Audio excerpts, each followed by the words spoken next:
no matter whatever work you're doing, whatever you're experiencing, that connection, that mantra is always reverberating it in your inner space. And today, all the participants, all of you got initiated into the science of Shiva, into the Shiva Dīkṣā Level 1, where in getting initiated in the Samaya Dīkṣā, where you're replacing your identity with Paramashiva's identity, the first person, which is Paramashiva. And today, in this darshan, all of the participants, all of you just witnessed, Swamiji initiated all of you into the power of third eye reading. So today onwards, you can manifest all the powers.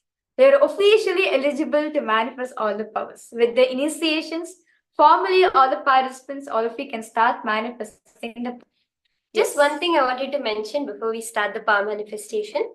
Actually, after the darshan, if you notice the 5 minutes, there'll be actually the playing of the chants. So that is actually Kailasa's national anthem. So for all those of you who are not aware, that is actually Kailasa's national anthem. And as per the Kailasa's protocols, during the national anthem, we stand up with our hands in front of the heart center. So just to let all of you know, from tomorrow you can start. During the playing of the national anthem, after the darshan, you can stand up with your hands in front of your heart center as per Kailasa's protocols. Yes, let's continue with power manifestation now. I request all participants to pause. The moment the screen opened, right, all of us listened to Swamiji's voice of chanting the Nirvana Shatakam. I still was like, oh my God, such a lovely music, you know. Like the Nirvana Shatakam composed by Adi Shankaracharya is actually a very, very nice composition. And that too in Swamiji's own voice, oh my God, it's just next level. I request all participants to pause. How was the darshan experience for all of you? Yes. I request all of you to pause. Ma Roshita, Thomasaya, Jeremiah, Ma Christina. I request all of you to go ahead and how was the darshan experience for all of you? Was it amazing? Listening to Swamiji's songs, like listening to the songs in Swamiji's own voice, the way Swamiji came for darshan. What is it? Which part of the darshan did all of you enjoy the most?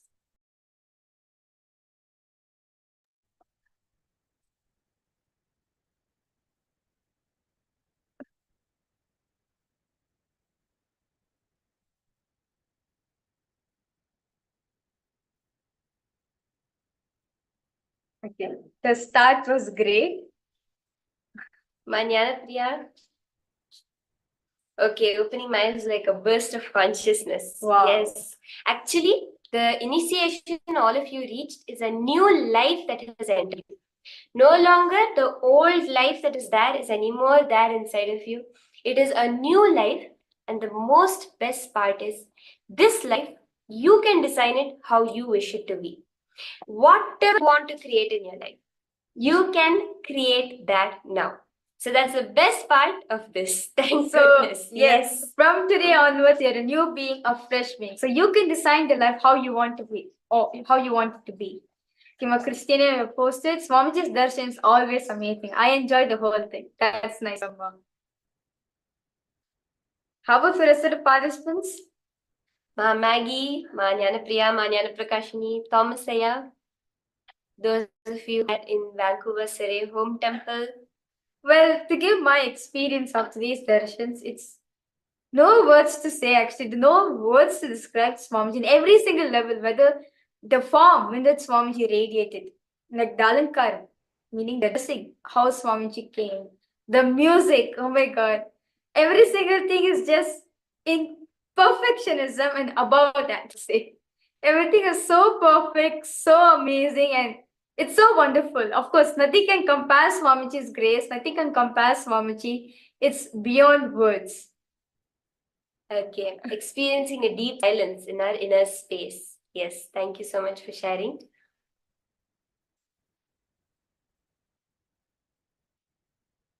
Okay, 3 requests for the initiates at our home temple. All were answered wonderful. Really, yes, enjoy the whole darshan, my Rosita.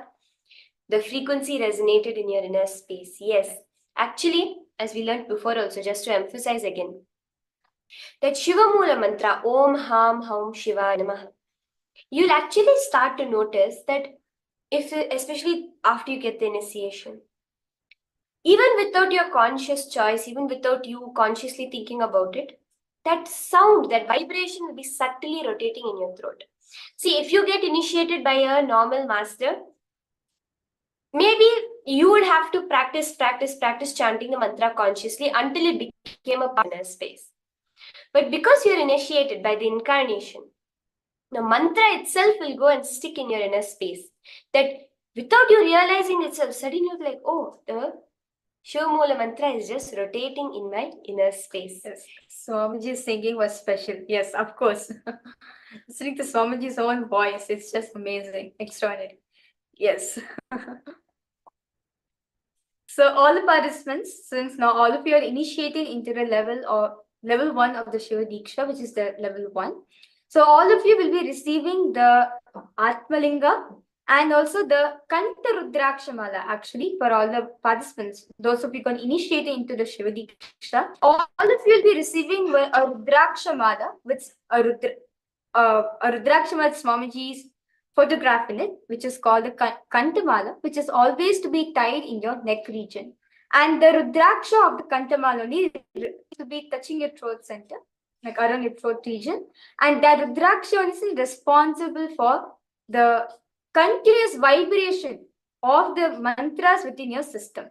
And apart, Swamiji has blessed and programmed the Rudraksha in such a way that the Rudraksha itself will continuously supply energy into your system. So it just need to keep the Rudraksha on. Actually, one thing Swamiji says, which I wanted to mention about this Kantha Rudraksha, the Kantha Mala. Swamiji says, if you are wearing this, it's a tag to the servants of the Lord of Death, Yama, saying, don't touch this person, he is Paramashiva's disciple. So I'll just take 2 minutes to share with you a bit of a story behind this. So actually, there was a boy. Actually, there was a wife and a husband, the Rishi Mrikandu, a great Rishi, and his wife, and they were having any children for a long time. So they pray to Paramashiva, and Paramashiva appears in their dream and says, see, you have 2 options in front of you. You can have a child who will be without any character. He'll be like, he'll do all the bad habits, everything. He'll not have any intelligence or anything, but he will live for a long time. Or you can choose a child who will have all the best qualities, best intelligence, live only 16 years. You choose. So, of course, they chose the intelligent child, the child who will have all the best qualities in the universe. And because he's the son of Rishi Mrikandu, his name is Markandeya. And he grows up, and as he reaches his 16th birthday, a few months before that, he starts to see his parents very worried. So he inquires and he finds out that the boon of his birth itself was that he was to live only for 16 years. So he tells his parents, actually it's just 3 days before his birthday. He says, is it so? Then let me go ask Paramashiva itself for more life. He's the one gave me this much life. So let me go back to him for anything I need. And he leaves the hut. He goes into the forest and he creates a linga, a Shiva linga, and worships it. For 3 days, he is lost in the puja of Paramashiva. And of course, the 3rd day, his 16th birthday, Yama's servants come. And the power of his devotion is such that they're not even able to come near him. So Yama himself comes down, the Lord of Death himself comes down. And they say that the Lord of Death has a noose, which will catch the soul and pull it out of the human body. So first he comes and he tells Markandeya, it's time for you to go, come with me. Markandeya says, I'm in the middle of my puja. Let me finish my puja. I will definitely come with you. I have no problems. Yama said, no, now is your time to leave. You have to come now. Markandeya said, whatever it is, I am not leaving my puja halfway through. So Yama throws his noose to pull the soul out of the body. At that moment, Markandeya hugs the Shivalinga. So the noose does not just fall on Markandeya, it falls around him and the Shivalinga. At that moment, it says very beautifully, Paramashiva comes out of the Shivalinga physically and he kicks Yama on the chest. Yama tells Paramashiva, you gave me this ordinance of removing the life of every being at the given time. And you are the one that gave this time for this boy. Now you are stopping me. I can no longer fulfill the role you have given me, so please end me. So Paramashiva kills the Lord of Death. So that's why Paramashiva is beautifully known as the one who killed death itself. He kills the Lord of Death, saves Markandeya, and he recreates Yama. He gives life back to Yama with a new programming. You will be the one in charge of taking care of all beings on planet Earth, exempting my devotees.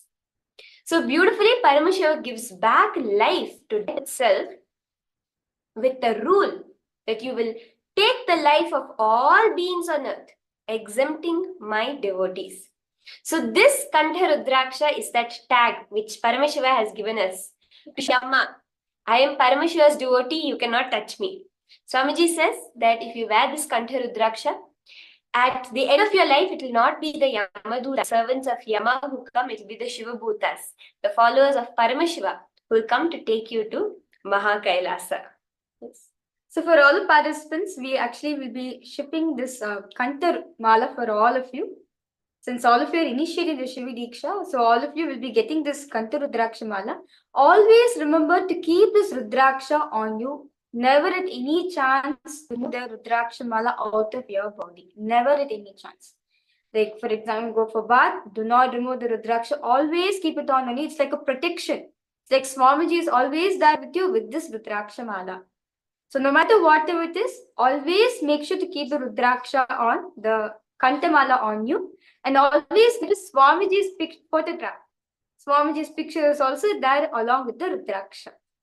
And along with it, along with the Shiva Dīkṣā, as all of us initiating to Gayatri Dīkṣā, all of you will be receiving the sacred thread, which is called the Punul, for all of you. So basically, this is the sacred thread. Actually, if you have seen Hindu Brahmins, Hindu Brahmins who are still following, practicing the Brahmin tradition, it is actually a culture for all the males to wear this as that it symbolizes their Brahmanism. But very beautifully in the Agamas, Paramashiva says that any being who the Guru initiates, they become a Brahmin. They has become a Brahmana. So, and especially when they're initiated into power manifestation, they have the rights to wear the Yajnopavita, irrespective of which gender they are. So you'll be receiving the sacred thread, which contains 9 threads.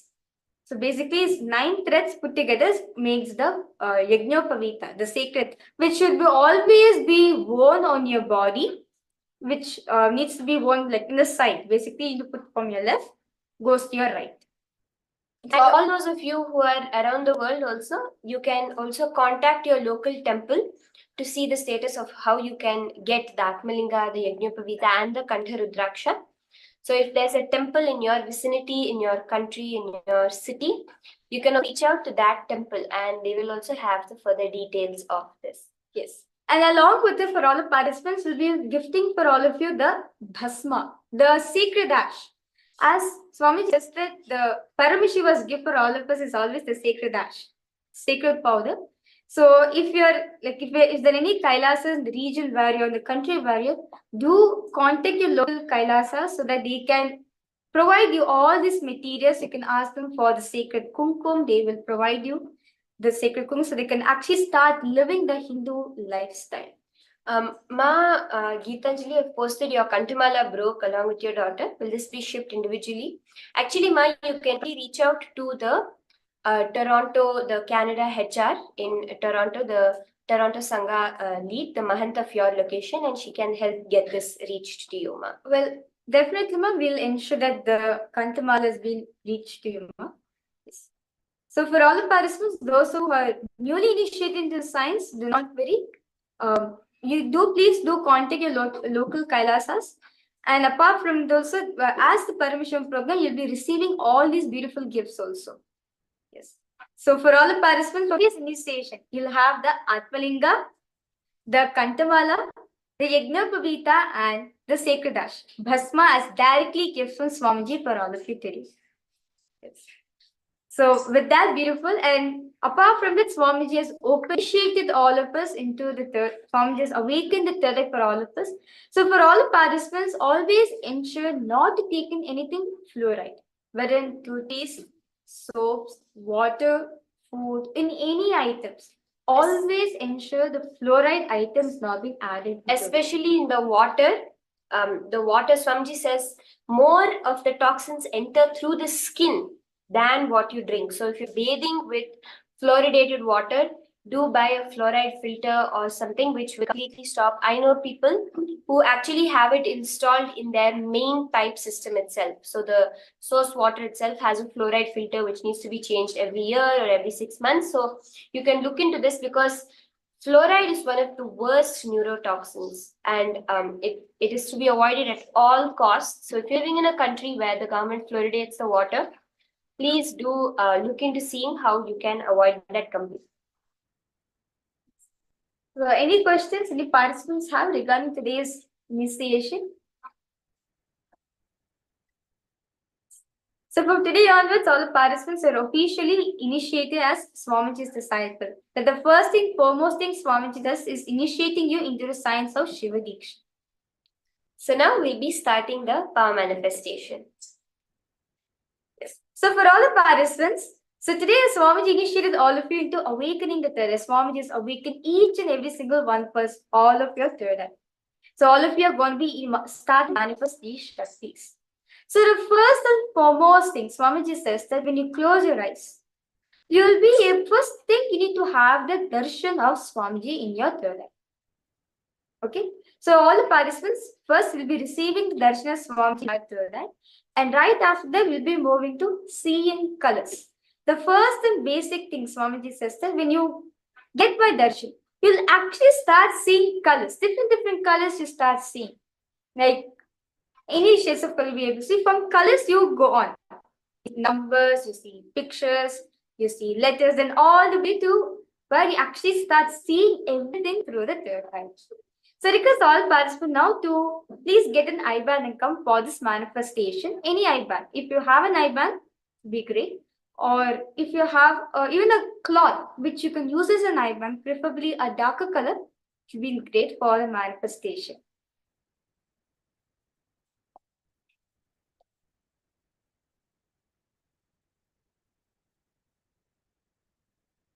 Please ensure you're comfortable. You're not suffocating yourself with the eye band as you're wearing it.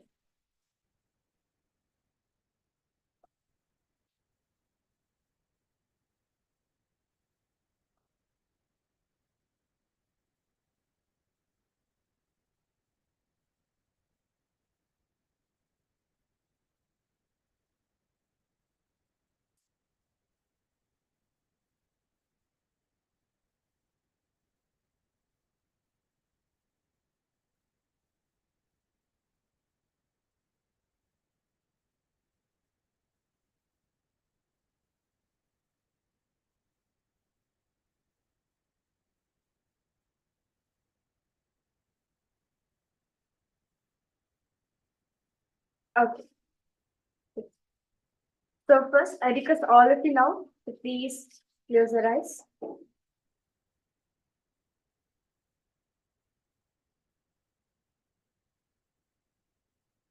Be calm, completely settle. All of you are under the breathing space of Swamiji.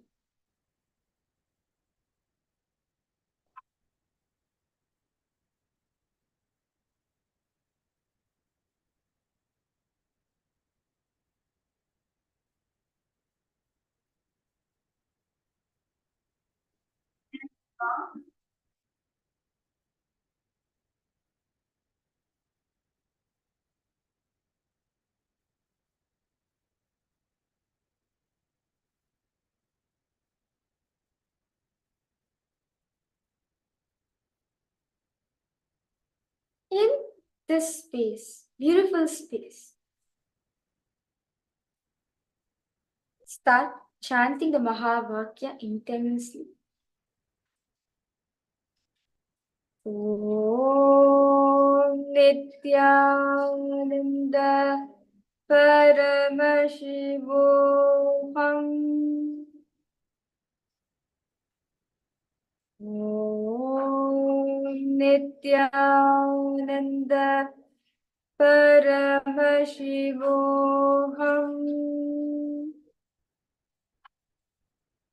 Om Nityananda Paramashivoham.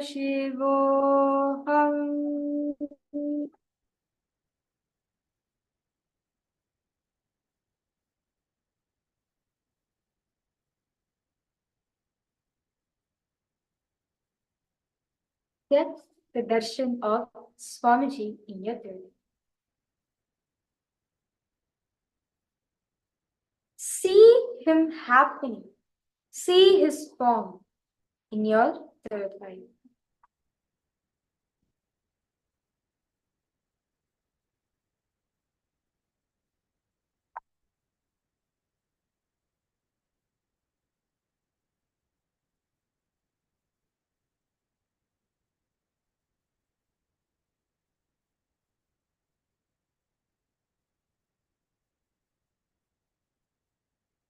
Jeremiah, if you can finish this power manifestation and go, that will be really good.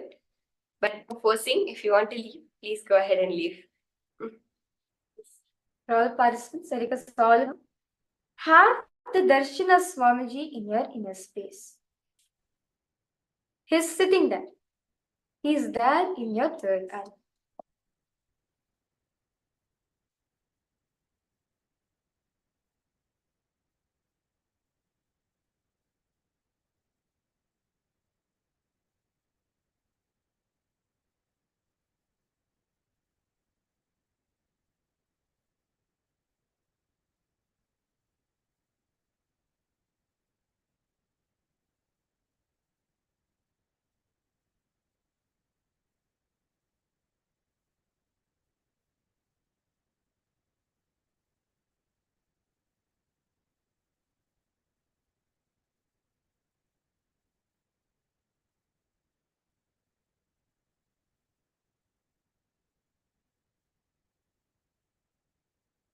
Experience that ultimate form of Swamiji in your inner space.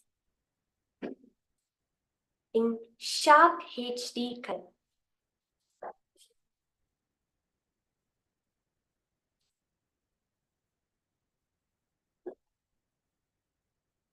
Now, continue to keep your eyes closed.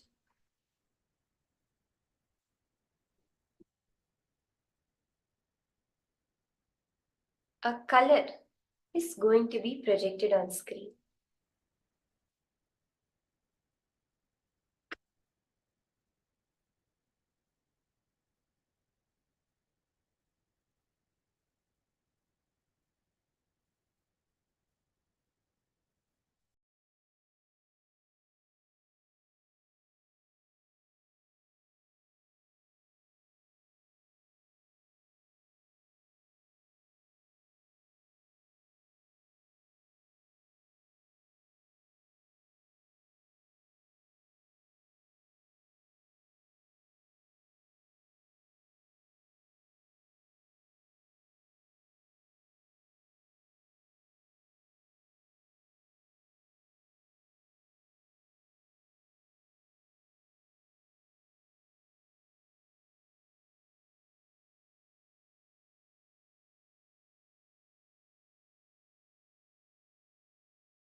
Slowly, very slowly, open your eyes.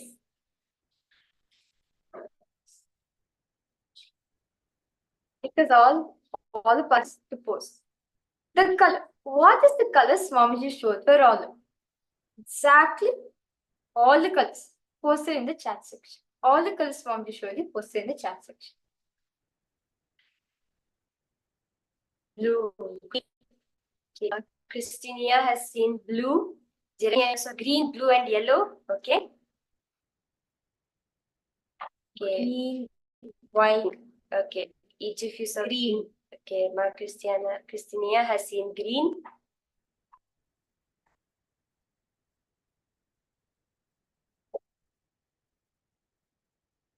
Rosita saw light yellow. Green. If you had to say which shade of the color did you see, whether it's green, blue, yellow, like dark, light, okay. Meenakshi saw green, orange, black, pink, okay. Yellow, green. Okay. And Christina, which shade of blue did you see? Jeremiah, which shade of blue did you see? Okay. Blue. Dark blue green color, okay. Dark. Interesting. Blue. Okay. So let's see the answer now. Yes. All participants,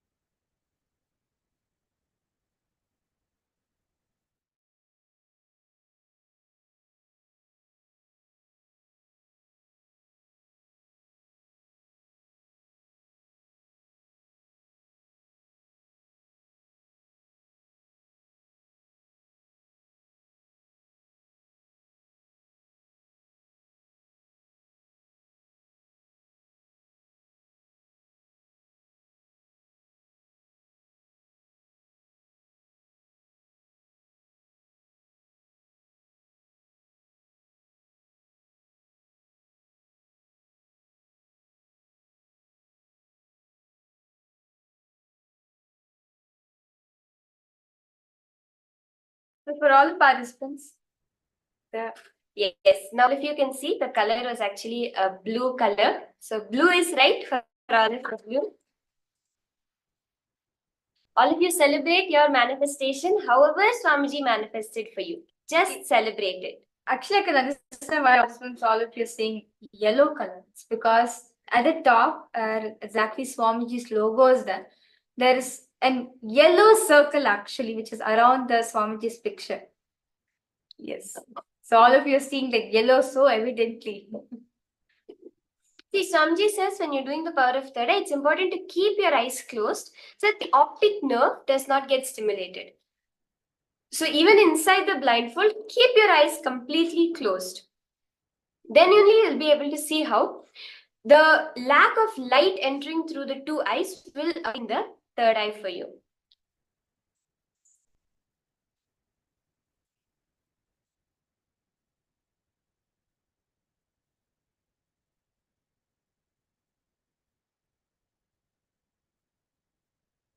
It's up to you, Jeremy. If you want to stay back and continue the program, you can continue. Otherwise, you can continue. Yes. So for all the participants, shall we manifest one more round of this power? Yes, go ahead, drink some water. Yes.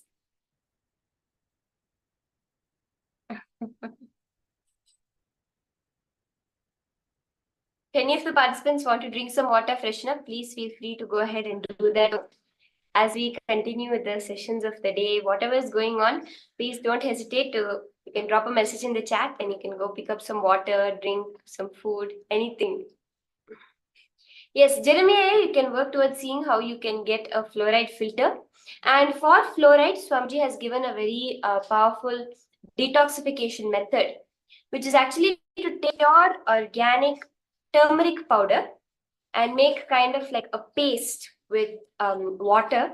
And before you sleep in the night, rub it into your forehead. Okay, so the whole third eye region, your whole forehead, rub it well. So he said that actually when you rub it till it goes inside, a lot of the turmeric will get absorbed, and that will help you to decalcify your third eye and manifest powers. So you can actually nicely rub in your third eye region and throughout your whole forehead. That will actually help you to detox all the fluoride from the third eye region.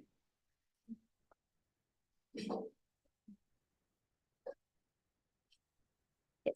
So for all participants, so let's now manifest one more round of this power. So request all of you now to please tie your eyes, close your eyes with the eye band.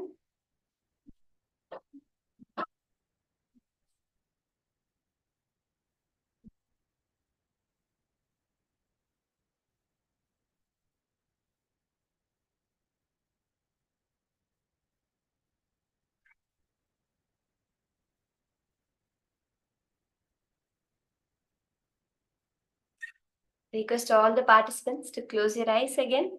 We'll be doing a round of power manifestation. So you can take your blindfold, your cloth, whatever it is, and cover your eyes.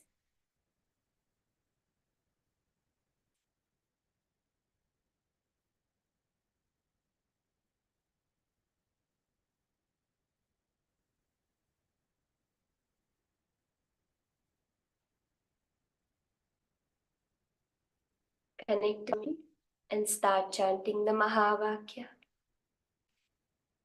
Om Nityananda Paramashivoham. Om Nityananda Paramashivoham. Om Nityananda Paramashivoham.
slowly.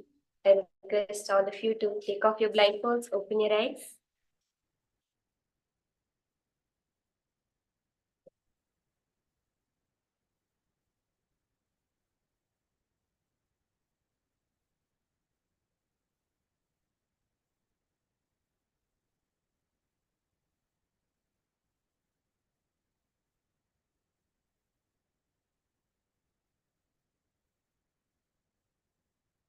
Because all the participants had start posting whatever Swami is showing to any color, all the color. I request all participants, all the colors, any color Swami showed you, exactly as it post in the chat section.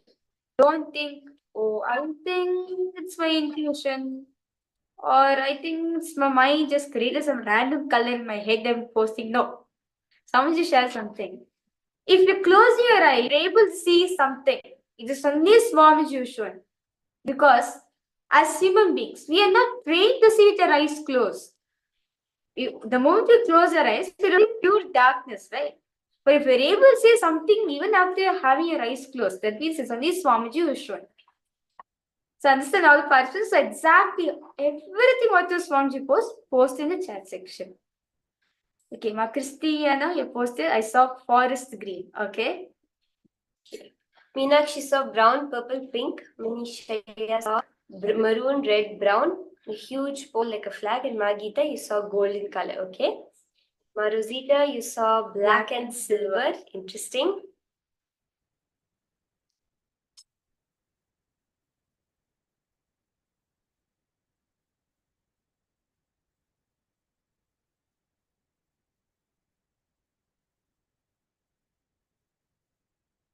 How about for all participants?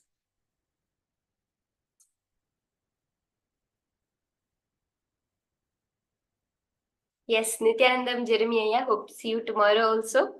Do join for the yoga.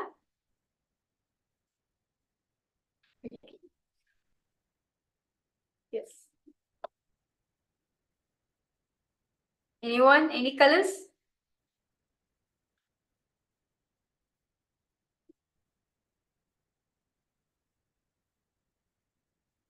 Okay, red and yellow Messiah. Okay, so the answer is actually it was a forest green color. Now, Christina, both rounds you manifested, the color was actually a deep forest green in color, which was the color that we were projecting on the screen. Okay, yes. So, Manisha, you're seeing, you're able to see the flag. Well, of course, it's because of the Kailasa flag. That's why you're able to see the flag over there. It was actually the logo, the Kailasa logo was so evident on the green background there. So that's why I could really able to see the flag. That's nice. Okay, that's really wonderful. So that with that beautiful power manifestation session, all of us had, it's now entered into the power manifestation. So for all the participants, as today all of you are understanding the science of Kalpataru, where you have the ability to manifest any realities of your life. See, this is a very beautiful thing Swamiji shares one thing that you have the power to manifest any realities in your life. What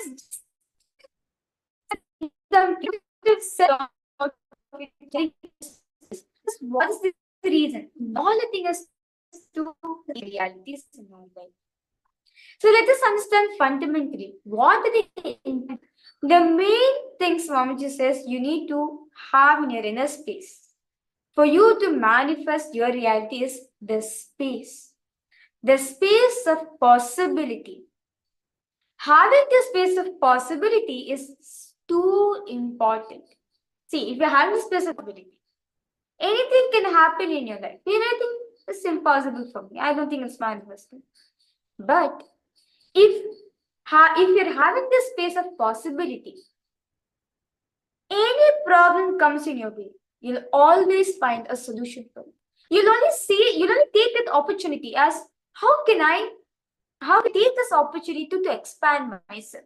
How can I take this opportunity, use this opportunity as form is given to manifest my reality? You start thinking that way. So understand the space in which you are in matters a lot. So let us now understand this in Swamiji, the power of space.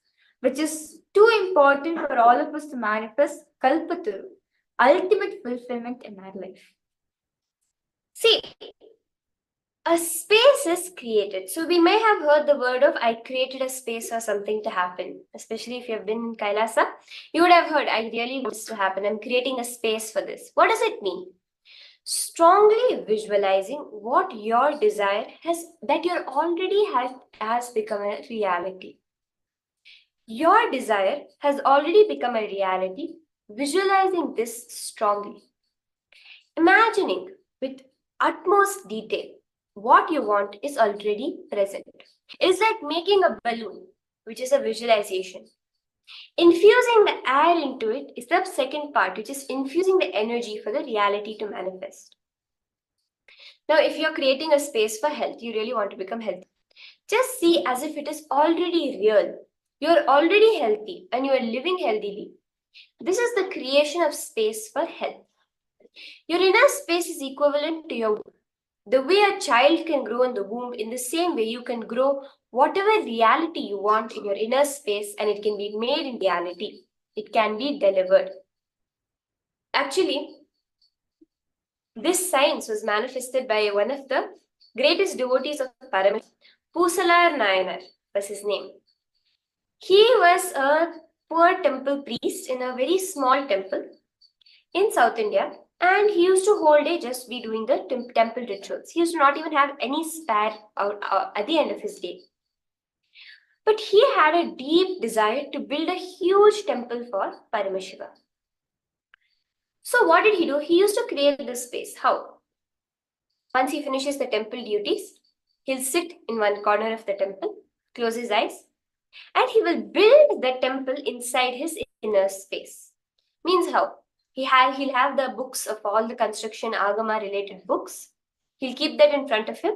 He'll read it and he will say, okay, now it's saying that the garden has to be put in this side of the temple. And in his inner space, he will literally go. He will find the land. He will create the base, plant the seeds, water the flowers. Like this, he built brick by brick within his space an entire Shiva temple for Paramashiva. So the day when the temple in his inner space would be completed and the inauguration would happen was coincidentally the same day that the king of that area was also inaugurating a temple. What happens is Paramashiva goes to the dream of the king and says, you see, you're putting the inauguration date on this day, but I will not be available on that day because I am going for another temple inauguration in your area. So you please move the date of your temple inauguration. The king is shocked. I am the king of this area. I am building a temple. Who could be building a better temple than mine that Paramashiva is prioritizing that over my temple? So the place which Paramashiva mentioned, he searching for the place, he comes there and he sees nothing is there. A tiny temple is there with one man. He's like, what is this? Then Pusala Nayanar says, he says, no, I've built the temple in my inner space.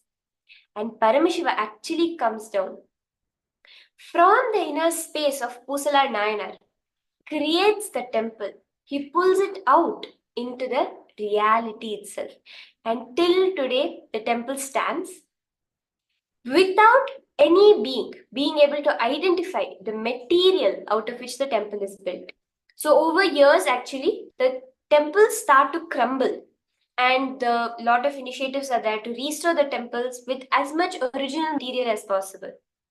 But till today, in this one Hridayeshwara temple, as it is called, the form of Paramashiva lives in the heart. They are not able to repair the temple with the original material because they cannot even figure out what material the temple is made out of. See, when you decide to sit with a space, naturally what happens, your mind doesn't accept it, right? Let's say you sit with a space for health. Your mind says, I have knee pain, I can't even sit on the ground. I have a back pain, I am coughing, I am sneezing, I have a headache. All my spare parts are functioning on their own. How can I be healthy? Your mind will start asking all these questions. When you create a space, it is important to start with completing all the doubts that are coming in your inner space, including the doubt of whether I can create a space, will my space become real, completing with all of that. It's very important. See, do not fight with the space created. Take a responsibility. Now, if you have created a space, I will become completely healthy. Don't start fighting it to challenge it. You created the space. Let's see how it happens. No. Take responsibility for it and act from that space. So understand Swamiji. Now this is the second step process Swamiji is given for us to manifest our realities. Swamiji says that letting your possibility to happen in you, you trusting your possibility without the SDHT is Kundalini energy. Understand? Having the ability to trust your very possibility that it's going to happen. But with the interference of the SDHT, your self-doubt, self-hatred, and self-denial, that very energy which is pushing you to trust your possibilities, that is your Kundalini energy in you. Now, when the impossibilities are coming up, observe and see from which pattern is it coming from. Is it self-doubt? Is it coming from self-denial? Is it coming from self-hatred? Find out the root source from which all the impossibilities are coming. All participants understanding? If anything is not manifesting in your life, diagnose the fundamental root. From which pattern is it coming from? See, constantly doubting you and making you believe impossibility. Deciding to drop that is only will help you to manifest any possibilities in your life. But having that conviction that, okay, I'm not going to manifest my possibilities. The space of impossibility is there in you so strong. But at the same time, you want to manifest what your reality is. It's not going to manifest. Because the fundamental base, the foundation which you're setting your realities to manifest is not strong enough. The foundation is weak. So the only way to make the foundation weak is make it stronger. Only when we dissect and see within ourselves, from which pattern is it coming from? Is it coming from self-doubt? Is it coming from self-hatred? Or is it coming from self-denial? Only when we diagnose this, we even understand where the impossibility is coming from. And then relive it and decide to complete with it. See, now, after you have completed all the SDHDs, the third step, so the first step is to create the space. The second step is to drop all the SDHD. And the third step is to recreate the space. It's very important. It's not that once, okay, let's say I want to manifest health. I have the self-doubt of whether it's possible for me after so many years to manifest health again. Then we complete it. No, Swamiji is there with me, it will happen. What we forget is after that, we have to recreate the space, because when you drop the SDHD, the space is also dropped. What we have to do is recreate the space and decide to hold on to the new space that you have created. Beautifully, Swamiji says, when Ganga enters the well, every inch of it is completely cleared. Now, Swamiji himself, now for this step of the whole process, you're going to be experiencing, today we all got the darshan of being able to manifest what we want as our reality, that initiation. But with that initiation now, there's a very important step we have to do. To take responsibility and act towards it. Now, let's say you got a blessing, the initiation into manifesting your health. You wrote down which desires you want, right? Now, it is about taking responsibility towards it. What are the actions I can do today to make health manifest? It's important to take responsibility and act from the space of responsibility. Don't stop at just completing and asking Swamiji for blessings. Decide to take responsibility for it. So for all participants, any doubts, any questions all of you are having, this is the process of Kalpatu, where Swamiji says, the space in which you are manifesting your realities matters a lot. If it is a space of impossibilities, you're not going to manifest it. You may try, you can try how much ever you want, but it's not going to manifest. But only when you try for a space of possibility, without the interference of your SDHT, You will see simply anything you want to manifest. Like for Swamiji, what he says immediately manifests, right? What makes him to do that? What makes him manifest that? It is nothing but the strong identity, a strong space Swamiji has within himself that anything impossible is possible. For example, yes, it is impossible to create a nation in a very short of time. Yes, technically, if you see, Swamiji started his public when Swamiji was 21. Now Swamiji is 48. Just within the span of 28 years, Swamiji managed Kailas, a country, a nation for Hindu. But how this is possible even within a short period of time? Well, because a strong space in Swamiji is that no impossibilities. Anything impossible can be possible. That strong conviction is there in Swamiji. That's why anything you want, you can ask him. Immediately will manifest for you. You may think the most impossible thing in the world. Swamiji will make it happen for you within few months, few weeks itself, not even few weeks, few minutes. So now let us get into a process. So we'll be having a few set of processes which will really help us to complete and start to manifest what we want as our reality. So I request all the participants to get your pen and paper and settle down. Either your pen, paper or your notepad on your phone, device, laptop, tablet. Let's get started now. First, we're going to be identifying all the incompletions we have associated with the self-doubt, self-hatred, and self-denial. So you wrote the desire that you want to manifest. Now, write down the reasons why you find it difficult to achieve your desire. You'll be having some reason within you. So some of you posted, you want to sell your business, you want to open up, you want to buy a house, you want to achieve wealth, you want stability, emotional happiness. These things. Why do you find it difficult to achieve the desire? And each reason, is it self-doubt, is it self-hatred or self-denial? Okay, sometimes it may be both, two or all three also, so don't worry about that. Now we'll just have 5 minutes for all of you to pen down. Why do you find it difficult to achieve the particular desire that you wanted to achieve today? And is difficulty, this reason, this justification coming from self-hatred, self-doubt or self-denial? Even if it's multiple, it's perfectly fine.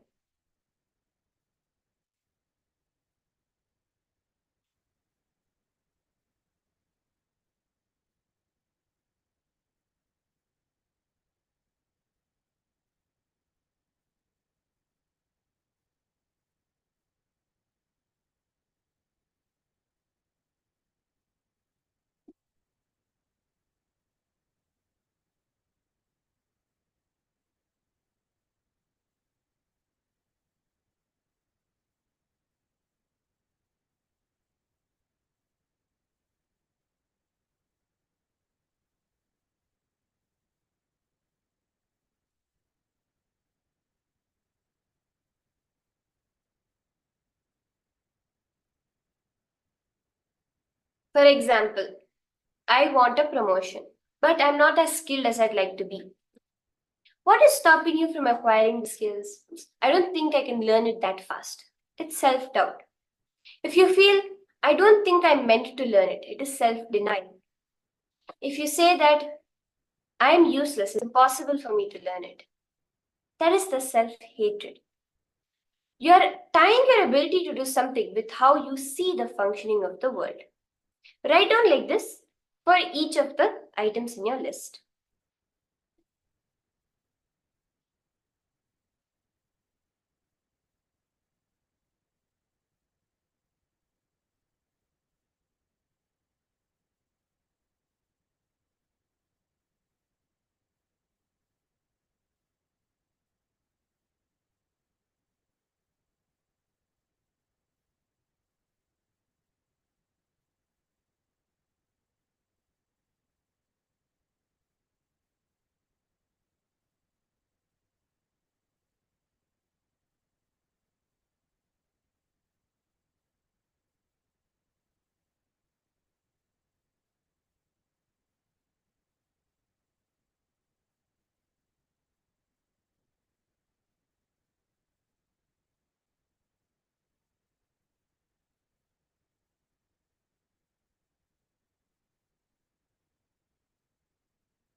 Now, for each of the items that you have written down, based on whether it is self-doubt, self-hatred, or self-denial, write down the belief, the images which is the gap between it. For example, the belief, I don't think I can learn this skill. That self-doubt could be based on the inner image of I am not good at learning. What is the incident that started this image within you? It could be the time where your classmates passed the exam but you alone failed. You felt I am not good at learning. Look into all of these for the next 5 minutes.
When the incident happened, how did you perceive yourself, the situation, or others?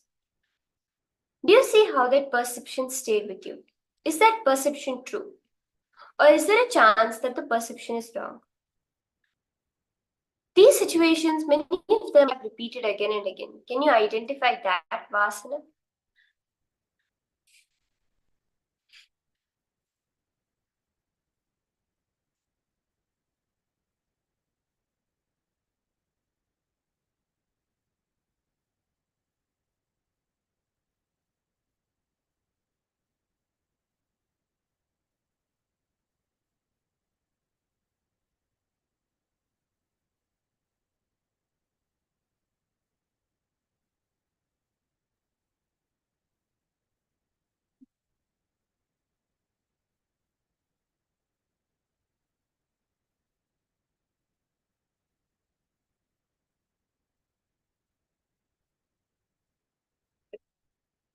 Slowly relax now.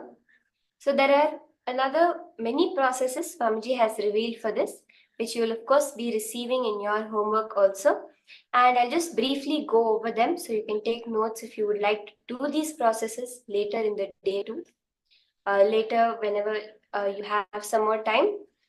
Now, the next one is about binding and liberation cognitions, where you'll take one incompletion and work on it. In a sheet of paper, make 2 vertical columns, binding cognitions and liberating cognitions. Write down exactly in the left column how you cognize the situation, how it bound you to feel powerless and made you think about the situation only in one way. In the right column, write down all the other ways of looking at the same situation. You'll be able to see which one gives you more options, the binding cognition or the liberating cognitions. If you go back to that incident with the option of functioning from the liberating cognitions, how would you react? You will actually see the results that come as a result of the binding cognitions. You'll be able to see the self-fulfilling negative behavior that makes you work in a way opposite to your goals in that. So this is the next process, and then after that, there's a beautiful process called the self-completion process, which Swamiji has revealed. where you can complete by reliving all the incidents that we have identified, not getting distracted by anything happening externally, but just reliving the situations and incidents that were happening in that moment. Swamiji says if you feel emotional, do not resist or do not break the process. Just go it, relive them, and you will actually see how in the end it be complete completion. Look at the identities you have cognized of these situations. Have you identified the dominant pattern? Have you identified any of the repetitive patterns? And use the instant completion technique to drop all of these vasanas. Go to the root of the incident which is causing that limiting binding cognition. Relive that incident to complete it. And of course, another workshop Swamiji has given, instant completion with the self-fulfilling negative patterns or the vasanas, where when you identify it and relive it, you will go into complete completion. And Swamiji has revealed beautifully the science of instant completion. So actually how this science came about is a very interesting story, where when Swami had first started to introduce the science of completion, right? How it used to happen was there would be a mirror in which everyone would sit with their own individual mirrors, look into the mirror and relive the incident in the mirror again and again and again. So this would be like a few hour process, but by the time you relive it with yourself, with the Atma Murti and with another person, it could even be a whole day gone into it. What happened was many people, many devotees, many Adinavasis started to say, I'm doing completion, and escape the whole day from doing anything else. So at that time, Swamiji revealed this powerful technique of instant completion, of being able to complete with anything happening within 1 second. Swamiji, I drop it at your feet and you're completely liberated with it. So understand the fundamental thing Swamiji says is that everything what you've written so far, Swamiji has blessed every single of your reality to manifest it in your life.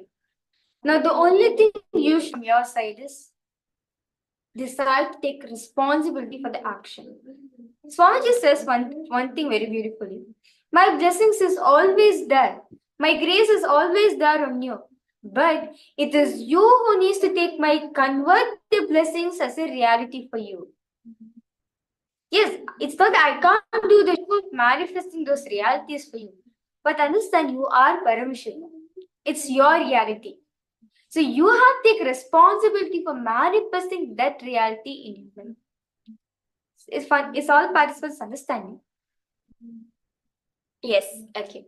Instant completion is basically where whenever something comes up in a space, some incompletion, some fight, some STHD, not thinking about, oh, when was the first incident that I ever felt this in my life?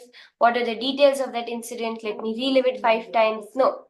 In that moment, okay, right now I'm getting irritated because of this, the way this is happening in front of me.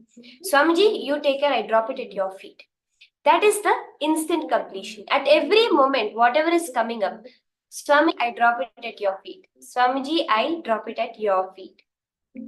Continuously surrendering to Swamiji will actually do a lots of intense completion within ourselves. Like even in my own life, I feel like getting irritated. Or like, Swamiji, I'm dropping at your feet. Or I'm yet to manifest any power. Swamiji, I'm dropping at your feet. Just continuously dropping everything at Swamiji's feet, you'll actually understand this whole life is only Swamiji is manifesting for you. You'll just see how beautifully Swamiji is playing a Leela on you.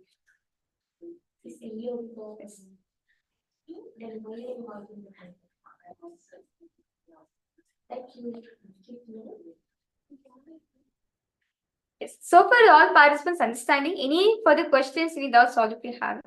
So I kind of all participants make this a habit for you. Every day before going to bed, just every day Swamiji says, before going to bed, at least spend 21 minutes in sitting and doing completion within yourself. Is all participants understanding? I request all of you to do this. Make this as a habit for all of you.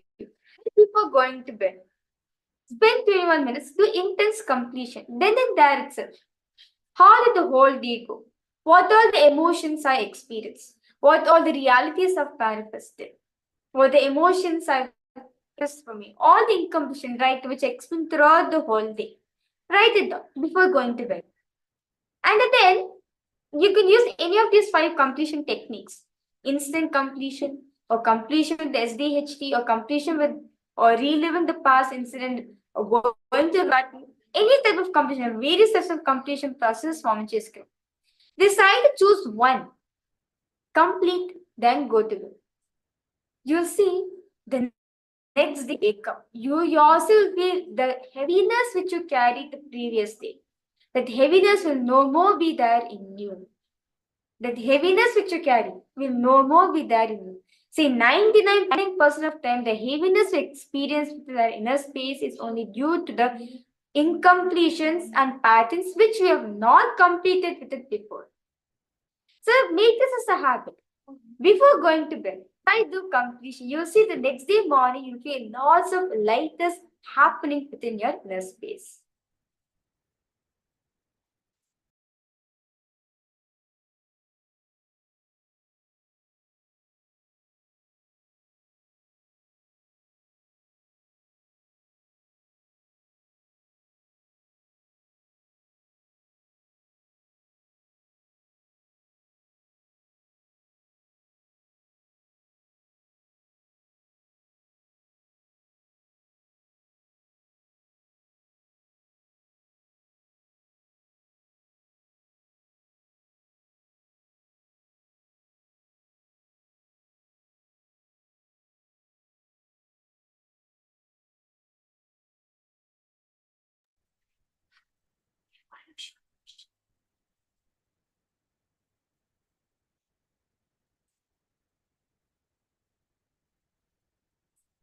So for all participants understanding, any further questions, any doubts you have?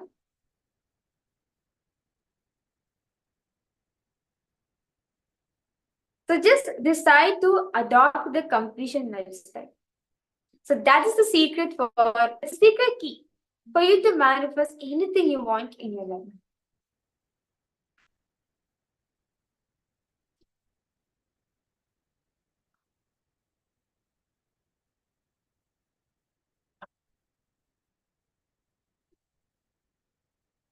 Any further questions, any doubts all of us have, or you want to share your clicks, your proper cognition, do go ahead and post in chat section. It's always nice to hear from all the participants sharing your experiences also.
Yes, actually, this power of space creation is very beautiful. You'll actually see how it manifests in your life.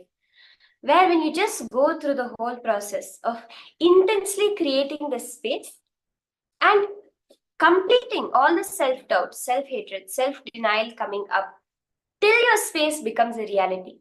You'll see how beautifully the transformation happens within you itself. It will be a very beautiful experience for each of you. Okay, now Christina is saying, I will be doing the completion process every night diligently. I look forward to the lightness this will create within me. Ma, I can guarantee this. In Gurukul, we used to do it every single night without fail. 21 minutes of completion and only then going to bed. It's one of the most powerful, most beautiful ways. It will transform the way you see your whole life. The way you experience all the incidents in your life, every one of that will be completely transformed.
Nityanandam, for all participants. I request all of you now to go ahead, want to drink some water and come back. Swamiji says one thing, when you're listening to all these deeper truths which is happening in your, which all of you are listening to and imbibing in your inner space, our body tends to release a lots of heat within yours because actually Swamiji says all these truths actually gives a lots of energy within yourself. So I request all the participants, drink some water and come. Freshen up yourself. Hydrate yourself completely as we are continuing with the next session. The next session is actually a very interesting yet an important session for all of us to understand. It's the science of Charya Pada and Yoga Pada. All of us just received from Swamiji the initiation into the Shiva Dīkṣā. Where all of you are formally got initiated into the lifestyle, living the lifestyle of Paramashiva. So understand beautifully Paramashiva has given 4 paras, meaning 4, you can say 4 limbs to manifest Paramashiva in you. The first is the Charya Pada, which is the living the lifestyle of Paramashiva. How Paramashiva asks you to wake up. Actually, in the Agamas, very beautifully Paramashiva says detailedly end to end how you should live like Paramashiva.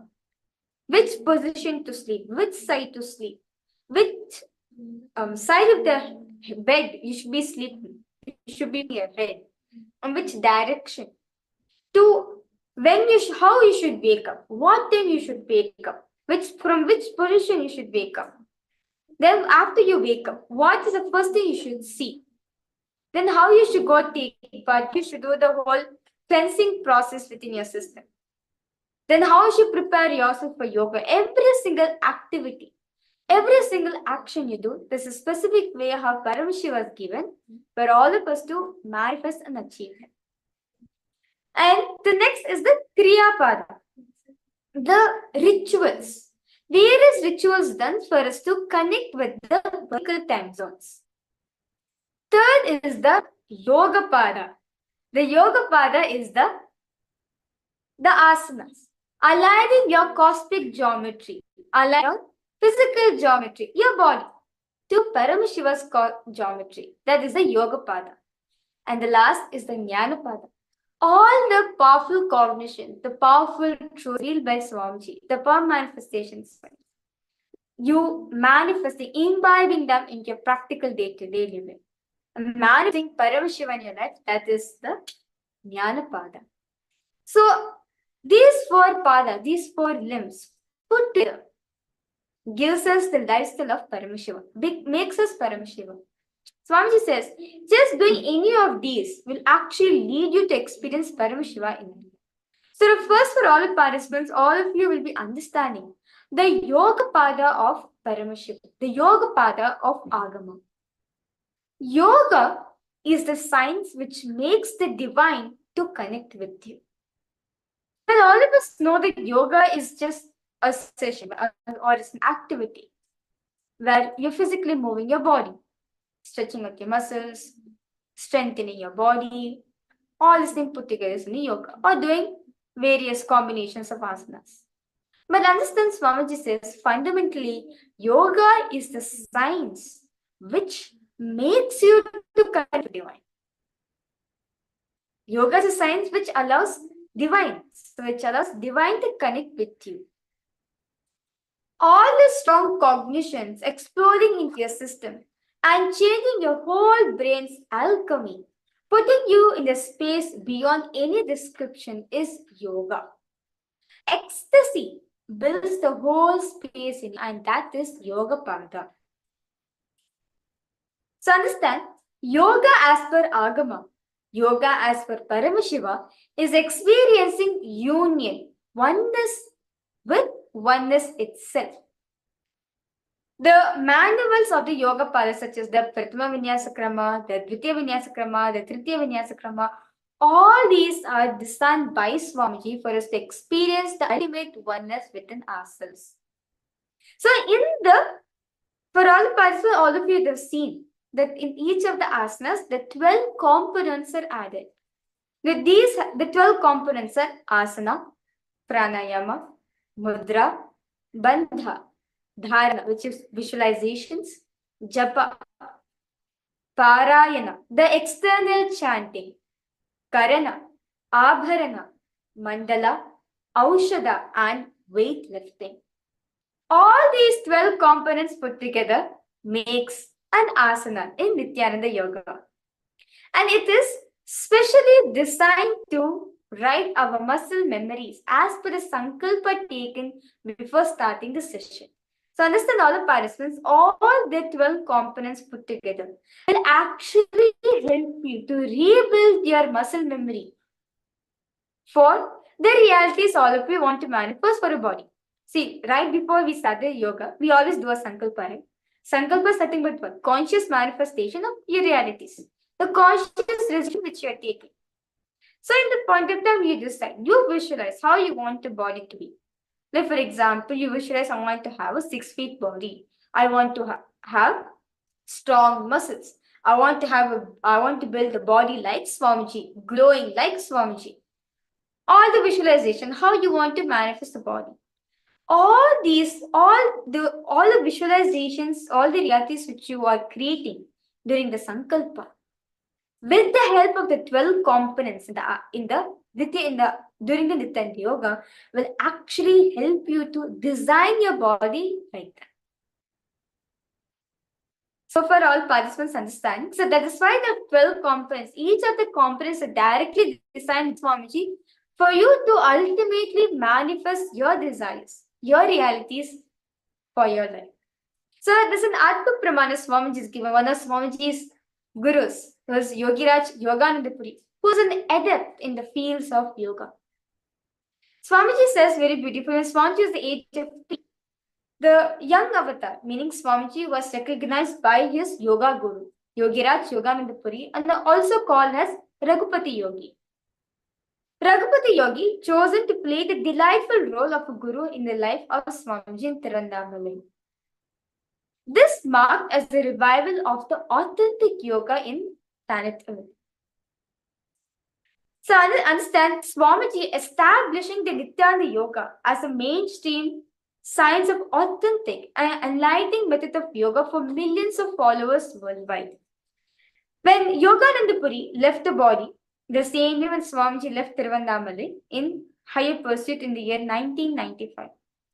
In 1981 was also the year of a blossoming of devotion of Swamiji towards the deities, the declaration, worship, and greatly inspired by his maternal grandfather, Rajamudriyar Tata, which referring to me, Rajamudriyar, Swamiji's grandfather.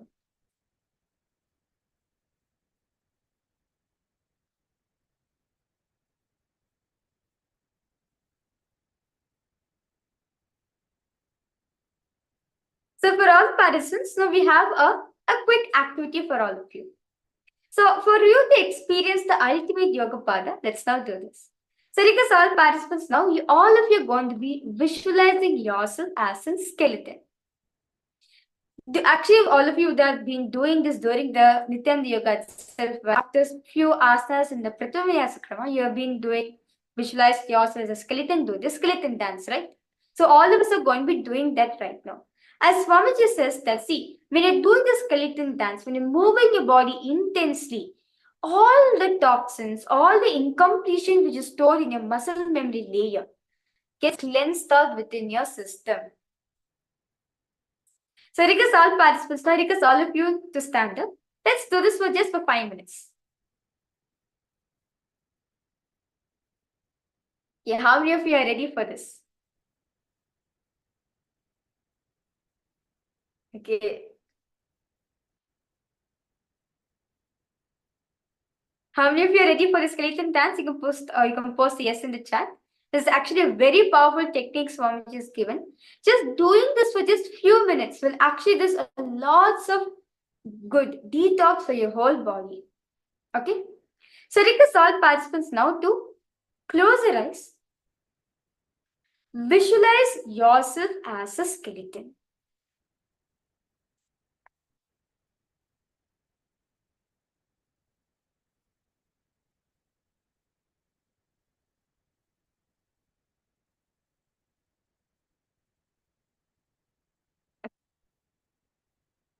Visualize your whole body is only made up of a skeleton. And move your body as intensely as possible. Shake intensely. Do not worry, do not care who's going to see me, is the other person's there, am I doing it correctly? No. Just close your eyes. Whatever action, whatever movement is coming out from your body, just do it. Shake every single part in your body as intensely as possible.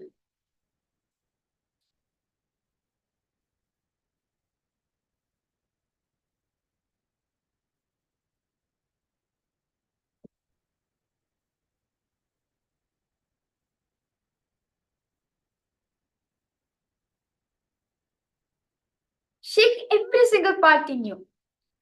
All the way from your toes till the head. Shake every single part intensely as possible.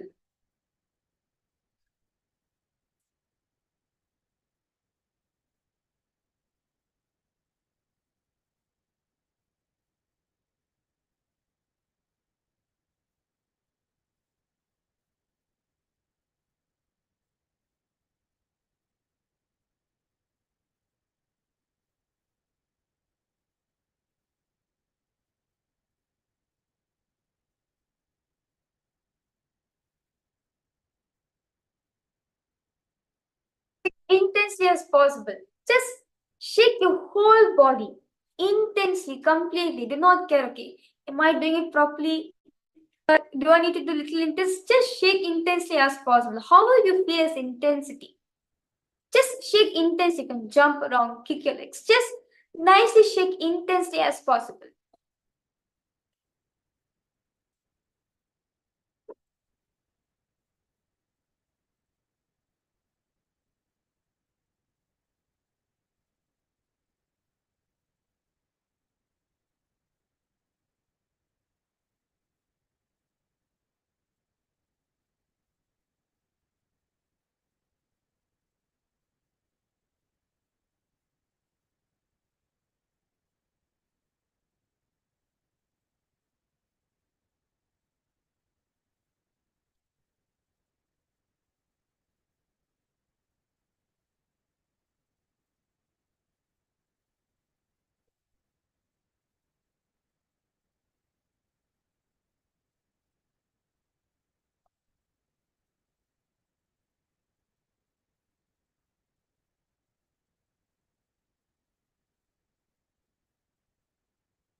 Slowly, very slowly, relax yourself.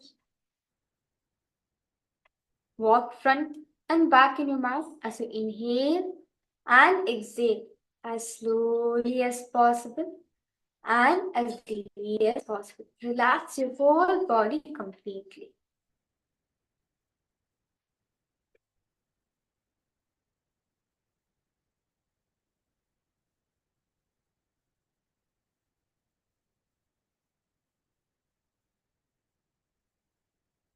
I request all participants to pose.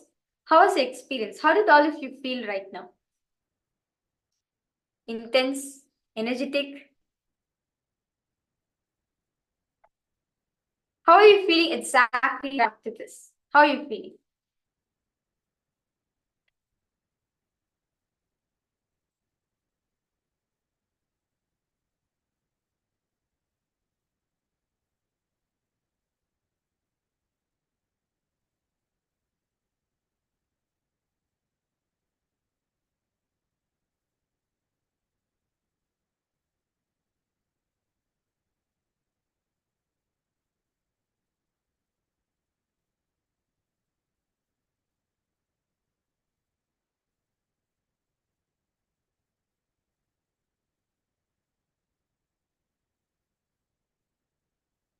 That was okay. My Christina, you posted.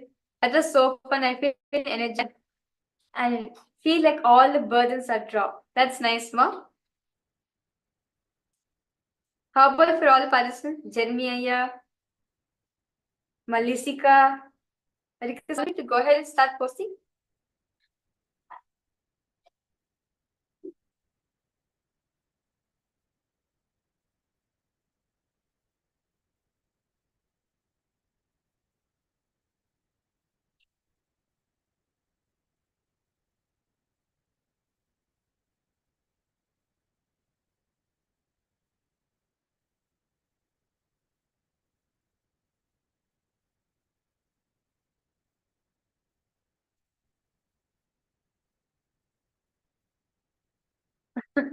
You're enjoying the after effects, the relaxation. You felt relaxed right after doing the. Do you feel relaxed right after doing the meditation? You feel a lot of softness coming into your system. What did you feel, Aya? Do you feel lightness coming to your system? That's nice. Anything else, Aya? Yes, that's really nice to hear from all participants. You feel like all the patterns are gone. Yes. This is actually a very powerful process given by Swamiji. Like if you feel like, okay, I'm just too much of incomplete, too much of patterns are there in me. Just do this for 21 minutes. Intense connect and dance. All the patterns are literally going out from your muscle memory. Literally, you'll feel as if all the patterns are going. You feel a loss of energy generated at the heart chakra. Nice one. That's very nice to hear. Okay. So, this is a glimpse of the Yoga Pada of Paramashiva by experiencing the complete lightness within yourself. Now, the next is the Charya Pada. So, understand our participants, the Charya Pada of Agama. As Swamiji says that, from the time you wake up till you go to bed, purifying your whole muscle memory is what Paramashiva teaches through the Charya Pada. Understand? From the time you wake up till you go to bed, every single thing, purifying your muscle memory with according to what Paramashiva is teaching, to how Paramashiva has given. That is on the Charya Pada. This is centered around the lifestyle, personal hygiene, and keeping your inner space clean. The Charya Pada of the Agama tells the religious observance such as the puja, satsangs, the right conduct, the guru's relationship, community life, house design, and town planning. Every single thing Paramashiva detailing has given in the source scriptures.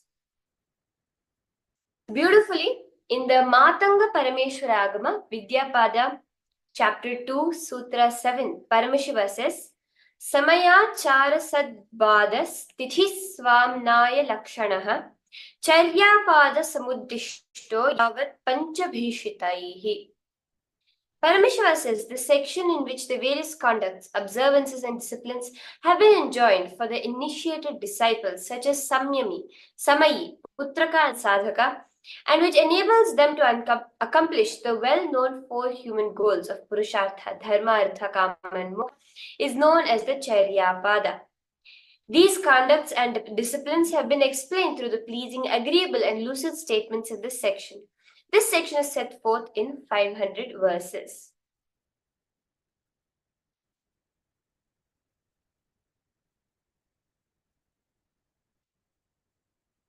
So understand, Swamiji, in Swamiji's own life, Swamiji started this whole practice of Charyapada from a really young age, and Swamiji was in the age of 3 itself.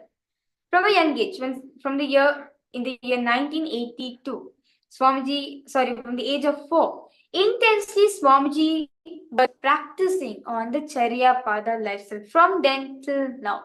Every single thing, like how to put the bhasma, how to put the kumkum, how to tie the hair for the ritual, the kind of dress you should be wearing.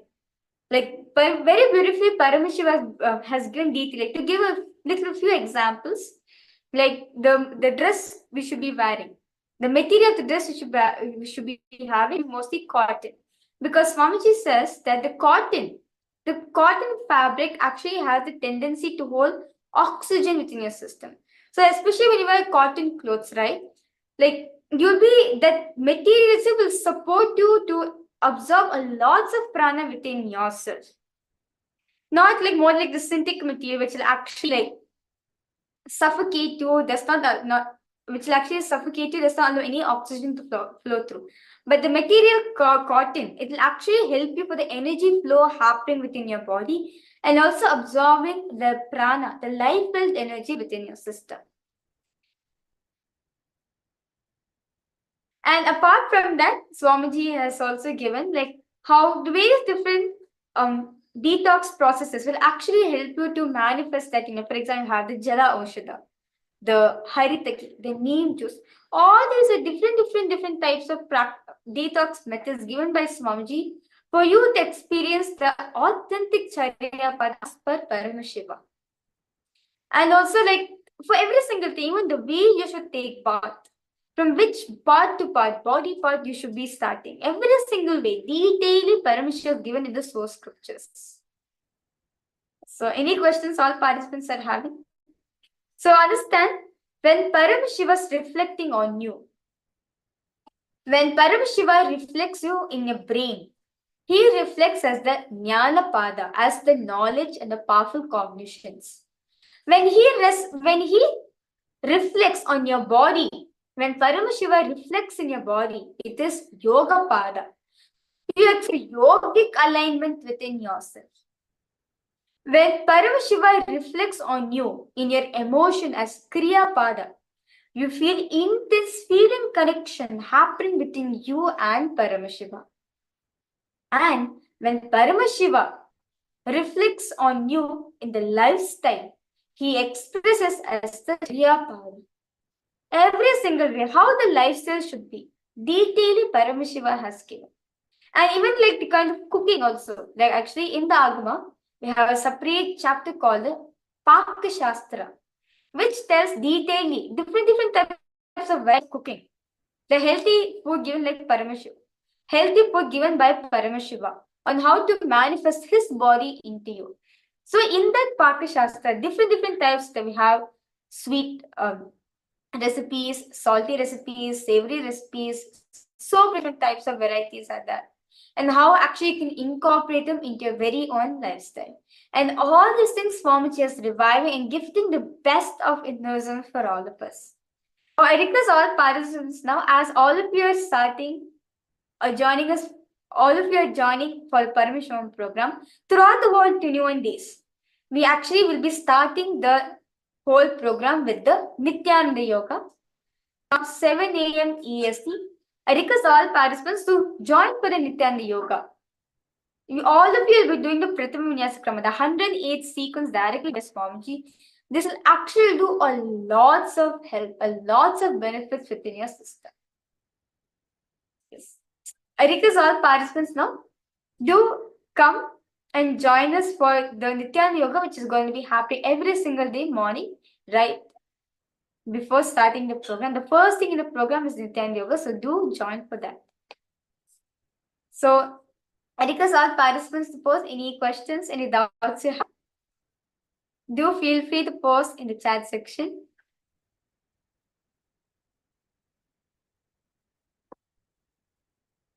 Or any clarifications, all of you want to ask, or your experiences also, do go ahead and share.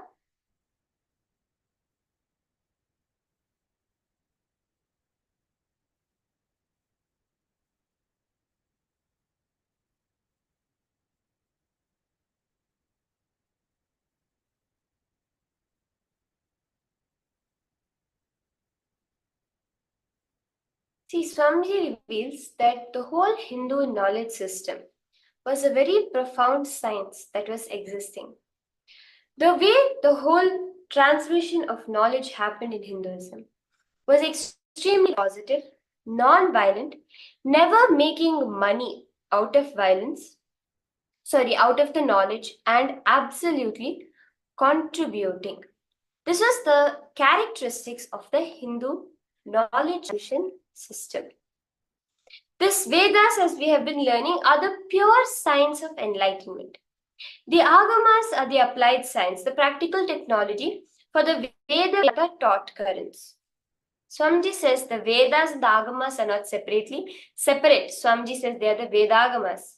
Combined, they are the source books of Hinduism, given the status of Shrutis, carry ultimate scriptural authority, the Shastra Pramana. Swamiji says beautifully, from the Shiva Samhita of the Vedas, the Agamas start. And Paramashiva to Devi is the descent of how the Agamas come. Beautifully, every Sanskrit word has an elaborate breakdown when you look at it at various dimensions of the cosmos. So even the word Agama is broken down as Aga for Agatam Shiva Vaktebhyo, Gatam Chagirike, Matam Hivasudevasya Tasmad Agama Uchyate. So the A from Agatam Shiva Vaktebhyo, the Ga for Gatam Chagirija Mukhe, and the Ma for Hivasudevasya Tasmad Agama Uchyate. That which has directly come from Paramashiva's mouth, which was directly heard and received by Devi Girija Parvati, which has been ordained by Bhagavan Sri Mahavishnu, Sri Vasudeva, to govern the world, and therefore it is called as Agama. Beautifully, the Kuladava Tantra Ullasa 17, Paramashiva tells Devi,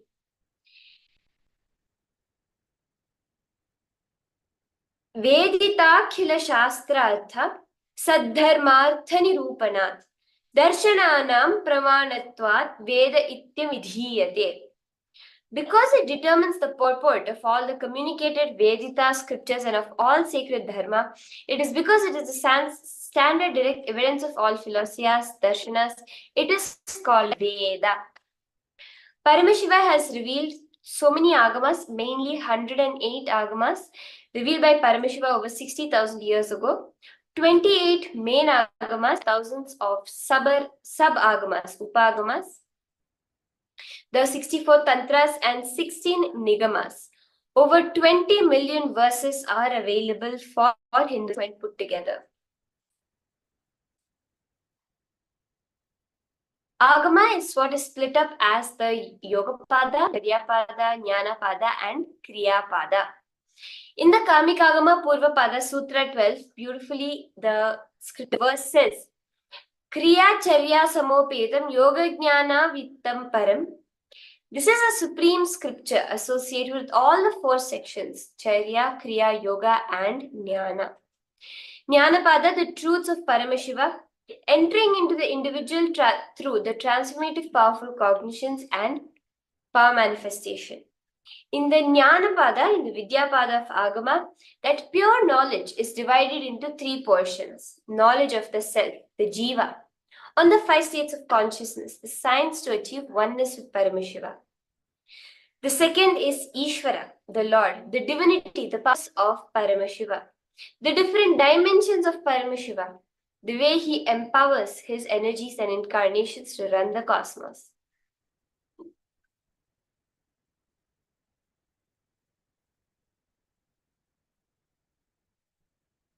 And this is the Ishvara, the divinity and the powers of Paramashiva, the different dimensions. And ultimately, the third is the Jagat, the universe, the Hindu cosmology, and the various planes of existence, including the Maya. So, Satsang, actually, this falls under the Jnanapada. Satsang has the incomparable blessings of high opportunity to receive an incarnation's energy, which simply awakens the deepest inner potential, deepest inner potential energy inside every single being, the Kundalini Shakti. Sound is physical health. Sound, the physical health, mental health, joy, and peace happen simultaneously. So understand that the vibration which Swamiji gives, understand, for all participants, when Swamiji is giving the satsang, the frequency is Swamiji's giving, the frequency is Swamiji is setting. That same experience Swamiji is having within himself, the same thing gets transmitted for all of us. Like Swamiji says, when giving the satsang for all of you, I am in the space of pure shunya. Nothing else is there in my inner space. Absolute. I become a listener for my own self. That same listening, space of shunya, that gets transmitted into you too. So that is why when you just sit with Swamiji for a few minutes, you feel like Swamiji is capturing your listening. How? It is because there's nothing there in Swamiji's inner space. Swamiji does not carry any patterns inside of him. There is just pure oneness space, emptiness. That same thing is able to transmit for all of us. So that is why for all participants, do not miss darshan. Swamiji says, no matter whatever happens, never miss darshan. As in darshan, Swamiji is actually infusing energy for your superconsciousness. Swamiji is giving that energy for your superconsciousness. Beautifully, in the Sri Chandrajnana Agama, Uttarapada verse 55, Paramashiva reveals, Vedagama Purananam Dharmajnanaika Bodhinam Pathanamatyaham Yattat Tritiyam Shilama Miritam. Regular or daily recitations, study and internalization of the Veda Agama Purana certainly cause the awakening of the pure knowledge and consciousness of Dharma, the eternal cosmic law, and the pure science and knowledge of Shiva. This is known as third Shila.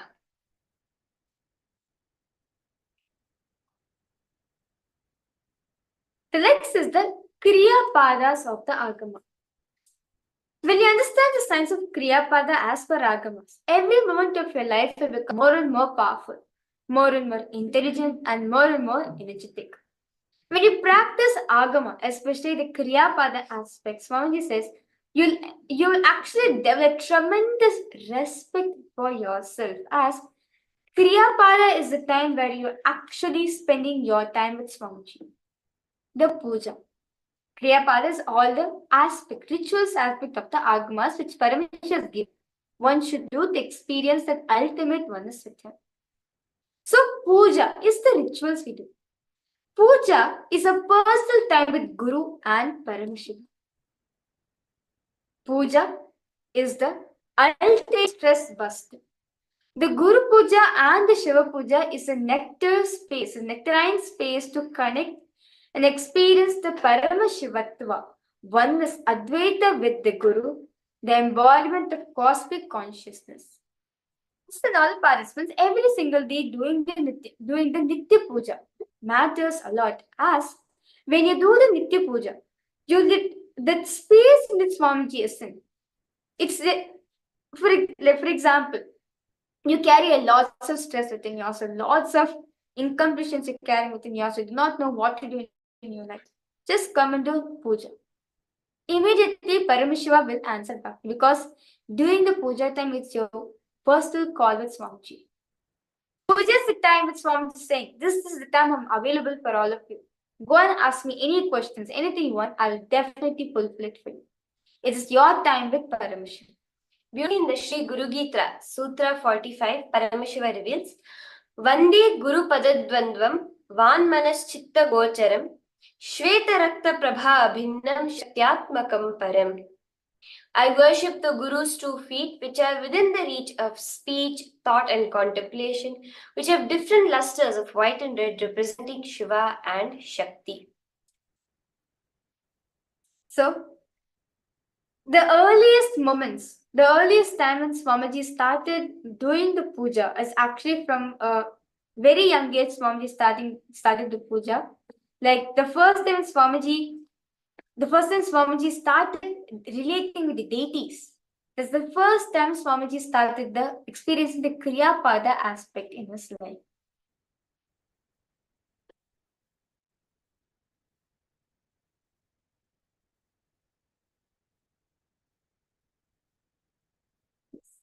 So I request all participants to post any questions, any doubts you have.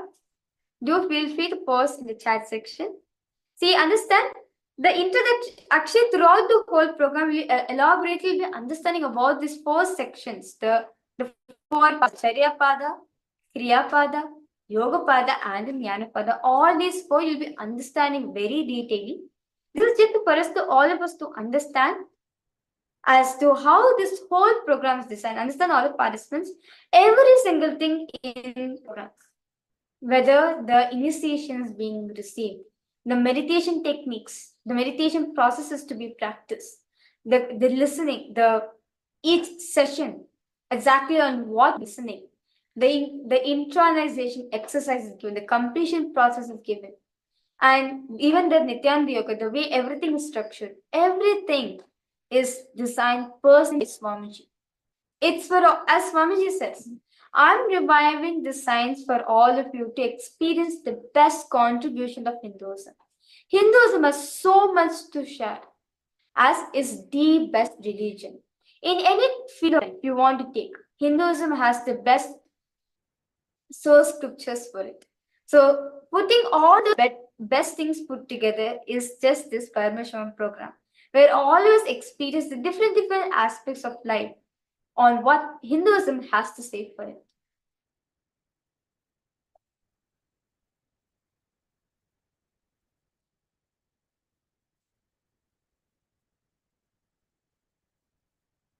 Paramashiva is the primordial divinity of Hinduism, the ultimate reality and cause, which is self-effulgent, Swayam Prakasha, all-pervading, unchanging beyond time, space, form, and causality. Beautifully, in the Netram, Paramashiva reveals, Srishtim Sthitim Cha Samharam Tritanur Vidadhamyaham. Evamamme cha jnana kriya kriya kya shakti ruchyate. Kaktya tu sirjati jnana shaktya jagat sthitim samharam ruddha shaktya cha. Where Paramashiva says, I am the causal abode of the 3 transcendental bodies, Srishti, manifestation, creation, Sthiti, maintenance and upholding, and Samhara, the dissolution, absorption. By my will, Icha alone, the Jnana Shakti, the power and manifestation of pure knowledge, Kriya Shakti, the power and manifestation of authentic action, is known and declared. By Kriya Shakti, I create, project, manifest. By Jnana Shakti, I maintain, uphold the universe. And by the Rudra Shakti, the power of Rudra, I destroy and rejuvenate the whole universe.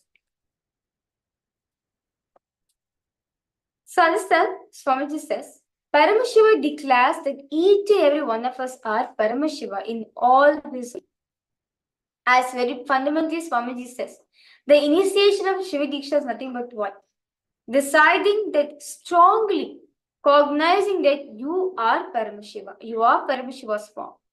Just inserting that seed into, that is only the Shiva Dīkṣā which all of you got received into. In the Vidyapada, 2nd chapter of the Shiva Sutras, beautifully it says, Shivanyasa the direct blissful experience of oneness with Paramashiva himself.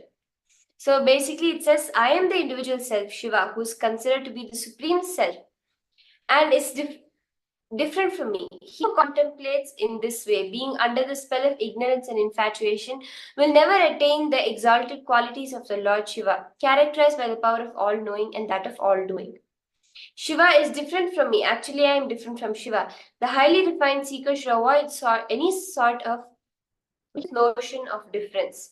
He who is Shiva is indeed myself. Let him always contemplate on this non-dual union between Shiva and himself.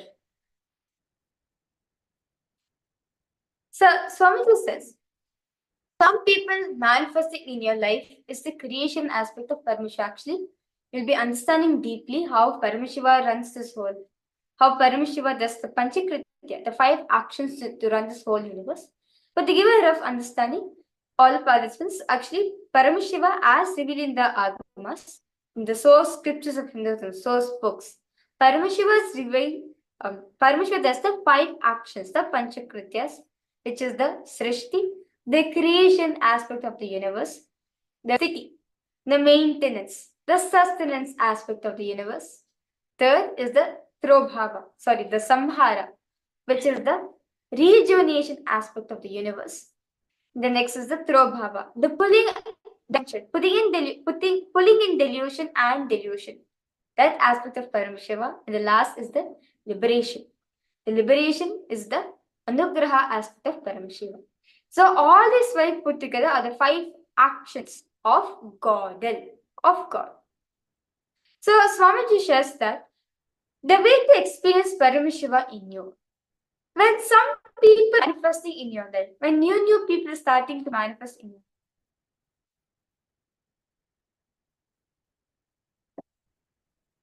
when new people starts manifesting, if anything new starts manifesting, it is the creation aspect of Paramashiva manifesting. When some people are leaving your life, it is the rejuvenation aspect in you. When some people are getting back to your life and getting back to your life, it is pulling out of your delusion. When some people are adding bliss, joy to you, you're adding bliss and joy to them, is liberation. So all these, whether it is people, places, object, health, anything experience, it is all just this 5 manifesting in you. The 5 actions, the Panchakrityas of Paramashiva is happening through you. So many of us have this question within ourselves. How to believe we can also manifest the powers of Paramashiva? How do I know that I'm qualified to manifest the powers?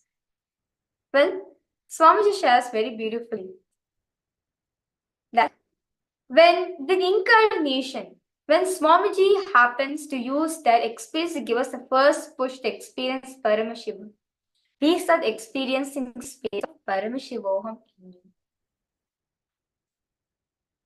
The Guru is simply a physical representation of the divine in the Vedic tradition. Beautifully, it says in Hindu tradition, even Guru is even above God.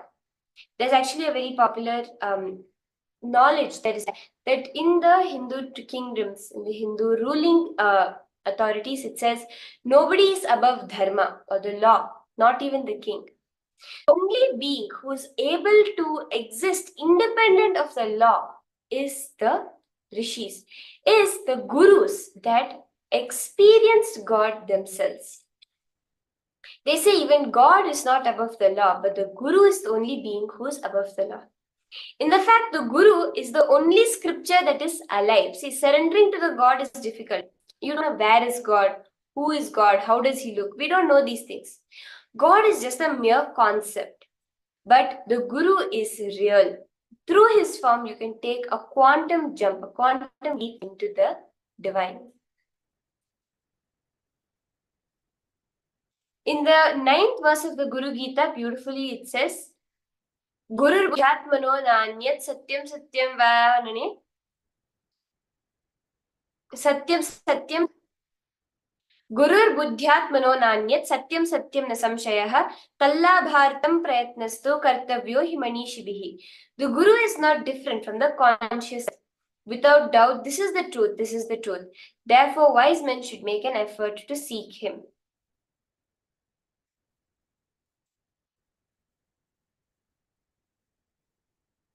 When Paramashiva is deeper about Dīkṣā, about initiation, beautifully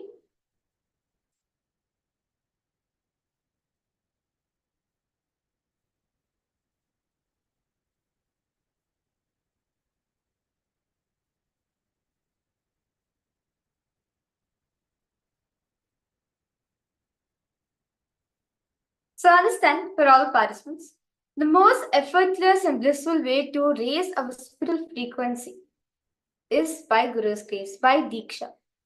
See, I know all the participants you are posting what is Dīkṣā. Okay, all of you are understanding, but we want to understand more deeper about this. See, Dīkṣā is nothing but can be roughly translated into initiation. It is nothing but the energy transmission from Guru to the disciple.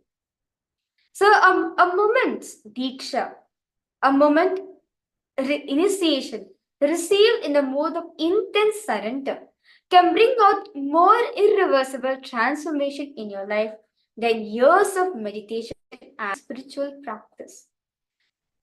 You understand, all participants? Just by receiving one initiation, one Dīkṣā from Swamiji, there's a lot of transformation in your life. It is nothing compared to the years of meditation, the number of years you do on spiritual practices. Just getting one initiation from Guru, your whole life is transformed. And initiation, Dīkṣā, results in spontaneous awakening of the Kundalini, the latent potential energy which is there in all of us.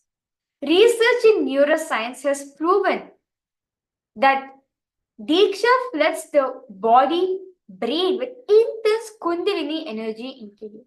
So understand, for all parts, when you are experiencing the Shaktipada, meaning the entanglement process with Swamiji, when sitting in the darshan, you experience intense energy. You experience intense initiation when Swamiji is doing the process. You feel Swamiji is initiating you into that. You feel that a lot of energy transmission is happening to your body. You experience this because Swamiji is nothing but awakening. Swamiji is nothing but rekindling the Kundalini energy, the latent potential energy which is there in all of us. Dīkṣā, the initiation, is revered in the Vedic tradition as the ultimate gift that a master can confer upon his disciple on the spiritual path. So understand, all the participants, the greatest gift, the ultimate gift and incarnation and the Guru and master can give to your life is the Dīkṣā, initiating you into the spiritual life. So when transmission, Swamiji says very beautifully, there's various different levels of initiation and Dīkṣās. When the transmission of knowledge happens entirely by the disciple's effort, it is called a teaching. When the master puts in some effort and the disciple puts in most of the effort, it is called a technique, meaning the Guru guides you how to do the technique and you do the whole technique by yourself. That is a technique.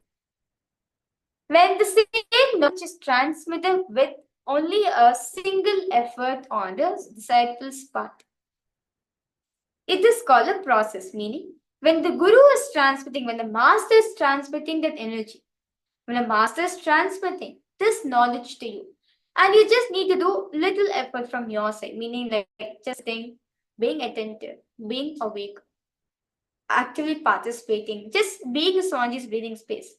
It is called a process. This transmission is called as process. When the disciple sits in the master's presence in a receptive and unclutched mode, and the experience itself is directly transmitted from the master's biomemory to the disciples without any effort from the disciples' part, it is called Dīkṣā or initiation. Understand? When a master is transmitting you, When a master is giving this beautiful science to you and initiating you into this, and you just need to do this without any effort from your side, simply Swamiji is giving it to you. That thing is called Dīkṣā, initiation from the master. So understand, in the Paramashivoham program, for all the participants, we have received the 3 types of initiations. With the Naila Dīkṣā.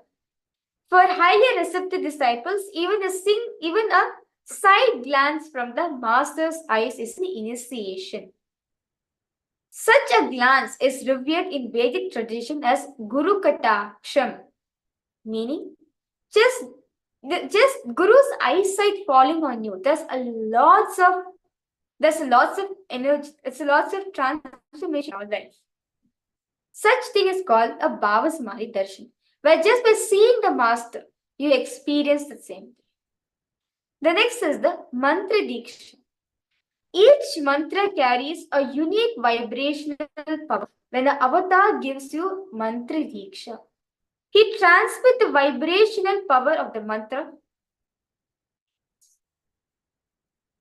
When he transmits the vibrational power of the mantra to you, the vibration of the mantra straightens away, penetrates your being and start working on you.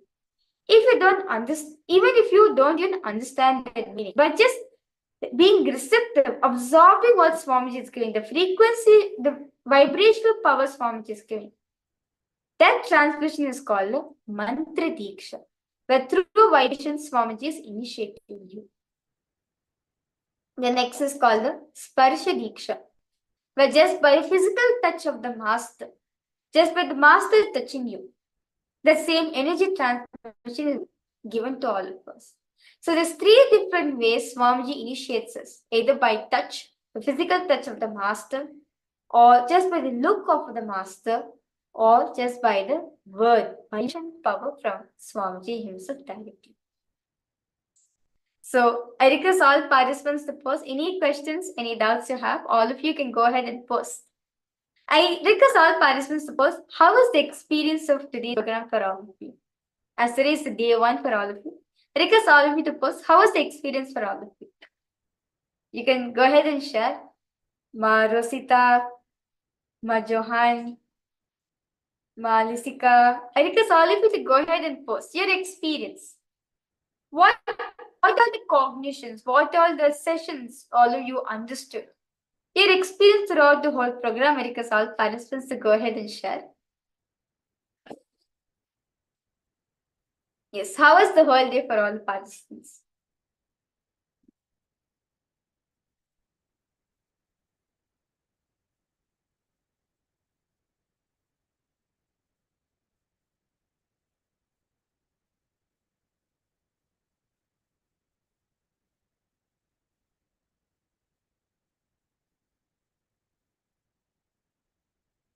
No words to say? Just being calm and settled?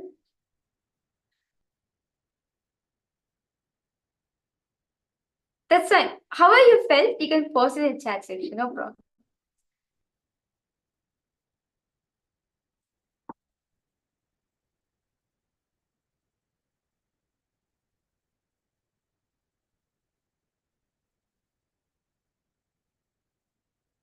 Okay. The Kriya experience is special and enjoy the darshan. That's nice. That's very nice to hear.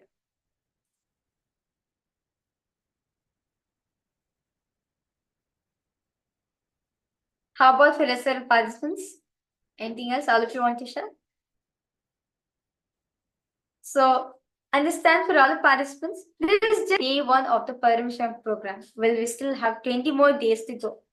Throughout the whole day, throughout the whole program, actually we'll be working each and every single specific aspects in your life, like leadership quality, how to be your own boss, how to manifest wealth in your life, how to manifest the best health in your life, how to manifest relationship in your life.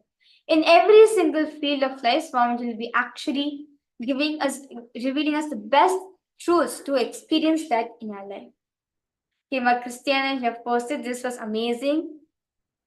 Yes. Thank you, Swamiji, for giving this beautiful gift. That's so nice one. Thank you so much. So, with this, for all the participants, I request all of you to come back tomorrow, 7 a.m. EST, where all of you will be starting the program with the Nityananda Yoga. Do join and do the Nityananda Yoga and share your experience. How was the yoga for all of you? So, with this, I'd like to thank all the participants for joining us for this beautiful program of the Paramashivoham program. So, with this, I will be concluding this session with the Purna Mantra, offering our gratitude at Swamiji's feet. Om Purnamadah Purnamidam Purnat Purnamudachyate Purnasya Purnamadaya Purnamevavashishyate. Om Shanti Shanti Shanti. Om Tat Sat. Sarvam Bhagavat Sri Nithyananda Paramashiva Padukarpanamastu. Om Nithyanandam.